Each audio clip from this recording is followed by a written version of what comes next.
राष्ट्रीय कार्यकारिणी में मोदी की बीजेपी नेताओं को नसीहत। 8 साल बाद क्यों मुस्लिम समाज के हक में बोले पीएम मोदी। क्या भारत जोड़ो यात्रा की कामयाबी से डर गए हैं मोदी। भारतीय जनता पार्टी की राष्ट्रीय कार्यकारिणी की बैठक में आखिरी दिन प्रधानमंत्री नरेंद्र मोदी ने 2024 लोकसभा चुनाव का एजेंडा साफ कर दिया।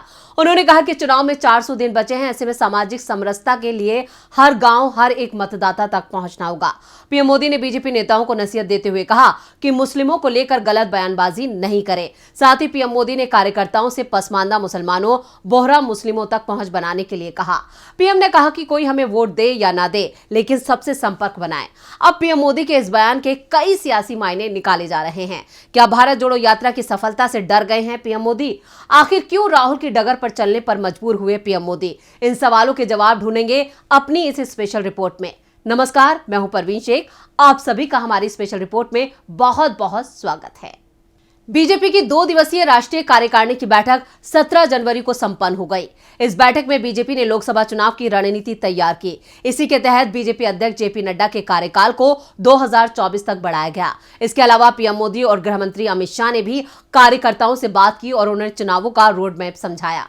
चलिए कुछ पॉइंट्स में जानते हैं कि पीएम मोदी के भाषण की अहम बातें क्या थी। पीएम मोदी ने कहा कि भारत का सबसे अच्छा युग आ रहा है, हमें इसके विकास के लिए खुद को समर्पित करना चाहिए। उन्होंने कहा कि यह भारत के लिए सबसे अच्छा समय है और हमें देश के विकास में योगदान देने के लिए कड़ी मेहनत करनी चाहिए। इतना ही नहीं, पीएम ने कार्यकर्ताओं को लोकसभा चुनाव को लेकर कुछ मंत्र भी दिए। इनमें सभी धर्मों और जातियों को साथ लेकर चलने के अलावा कार्यकर्ताओं से यूनिवर्सिटी और चर्च जाने के लिए भी कहा। पीएम ने एक भारत श्रेष्ठ भारत के वादे को याद दिलाते हुए कहा कि कार्यकर्ताओं को सभी भाषाओं और संस्कृतियों का भी सम्मान करना होगा।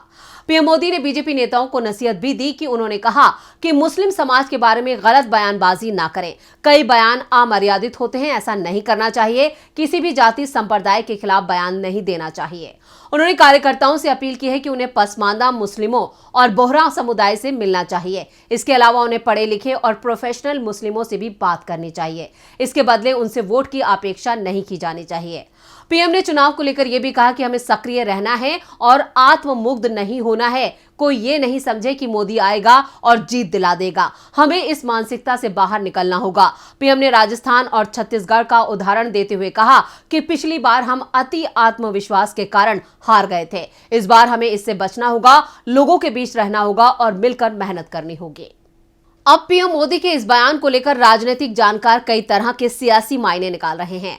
पीएम मोदी बीजेपी की राष्ट्रीय कार्यकारिणी की बैठक के आखिरी दिन अपने संबोधन में वो बातें कही जो अब तक राहुल गांधी अपनी भारत जोड़ो यात्रा के दौरान कई बार कह चुके हैं। राहुल गांधी हमेशा भारत के सभी जातियों, धर्मों के लोगों को एक साथ रहने और नफरत खत्म करने की बात करते आए हैं। वही बातें अब पीएम मोदी कर रहे हैं, वो भी तब जब बीजेपी के शासन के करीब 9 साल पूरे होने जा रहे हैं। इसके बाद सवाल खड़े होना लाजमी है। तो क्या अब राहुल की डगर पर चलकर पीएम मोदी 2024 में फिर से सत्ता के शिखर पर पहुंचना चाहते हैं? क्या पीएम मोदी को इस साल 9 राज्यों में होने वाले विधानसभा चुनावों में हार का डर सता रहा है? क्या 2024 के आम चुनावों से पहले बीजेपी ये दिखाना चाहती है कि उसके ऊपर हिंदुत्व पार्टी का जो टैग लगा है वो सही नहीं है, बल्कि वो देश के सभी समुदायों के साथ लेकर चलने में विश्वास करती है? लेकिन अगर पिछले 8 सालों में बीजेपी नेताओं के बयान पर गौर करें तो साफ हो जाएगा कि बीजेपी के दांत खाने के कुछ और दिखाने के कुछ और हैं। बीजेपी नेता हमेशा एक खास समुदाय के खिलाफ जहरीले बयान देते आए हैं। अब चुनाव नजदीक आते ही और अपनी हार के डर से पीएम मोदी बीजेपी नेताओं को मुसलमानों के खिलाफ बयानबाजी न करने की नसीहत दे रहे हैं, जबकि बीजेपी की पूरी सियासत ही मुसलमानों के खिलाफ रही है। पीएम मोदी का यह बयान सिर्फ छलावा है, इससे ज्यादा कुछ नहीं। पीएम मोदी को अगर देश के विकास की इतनी चिंता थी तो पहले पीएम ने अपने नेताओं को यह नसीहत क्यों नहीं दी जब देश के अंदर नफरत का जहर फैलाया जा रहा था। बीजेपी का आईटी सेल अक्सर मुस्लिम समाज के खिलाफ देश में नफरत फैलाने का काम करता है। राहुल गांधी अपने बयानों में इस बात का जिक्र कई बार कर चुके हैं। राहुल के नेतृत्व में कांग्रेस की भारत जोड़ो यात्रा तमिलनाडु के कन्याकुमारी से 7 सितंबर को शुरू हुई थी। अब तक राहुल गांधी की यात्रा 12 राज्यों से गुजरते हुए जम्मू कश्मीर में एंट्री ले चुकी है। घाटी में यह यात्रा 30 जनवरी को समाप्त हो जाएगी।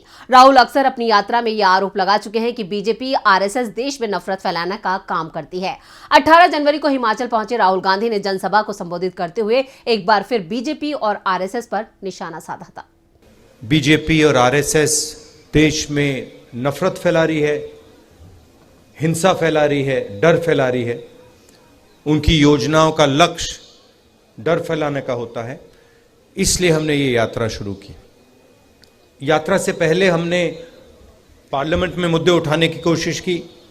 पार्लियामेंट में हमें मुद्दे नहीं उठाने देते। हिंदुस्तान के जो इंस्टीट्यूशंस हैं, चाहे वो जुडिशरी हो, प्रेस हो, उनके माध्यम से भी हम अपनी बात नहीं उठा सकते, क्योंकि सारे के सारों पर बीजेपी का, आरएसएस का दबाव है।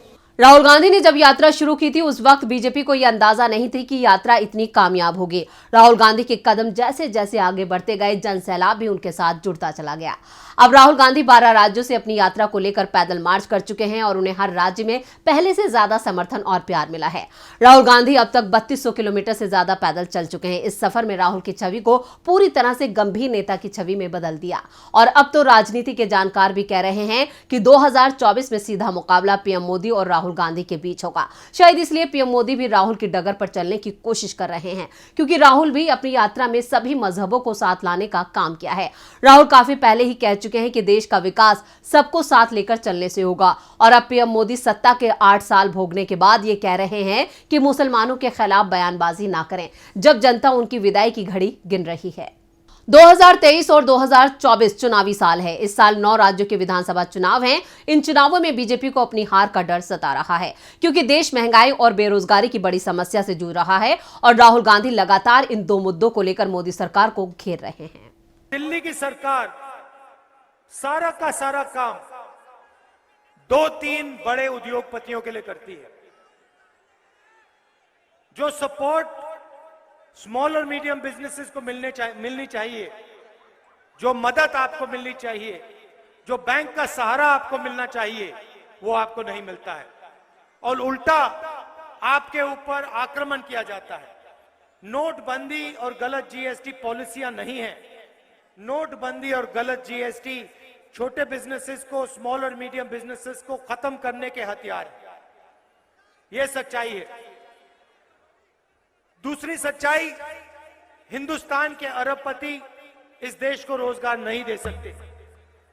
लुधियाना के स्मॉल और मीडियम बिजनेसेस इस देश को रोजगार दे सकते हैं। राहुल गांधी के इन्हीं तेवरों ने पीएम मोदी के सुर बदल दिए हैं। अब पीएम मोदी भी मुस्लिम समाज को साथ लाने की बात कर रहे हैं। जब राहुल गांधी ने अपनी भारत जोड़ो यात्रा से देश में हिंदू मुसलमान के बीच नफरत की दीवार को गिराने का काम किया है। राहुल की यात्रा को समाज के हर वर्ग का साथ मिला है। भारत जोड़ो यात्रा ने अब बीजेपी को पूरी तरह से बैकफुट पर धकेल दिया है। तो ये थी हमारी स्पेशल रिपोर्ट। आपको हमारा ये वीडियो कैसा लगा, नीचे कमेंट बॉक्स में अपनी राय जरूर दें और इस वीडियो को ज्यादा से ज्यादा लाइक करें और शेयर करें। देखते रहिए डीबी लाइव। नमस्कार।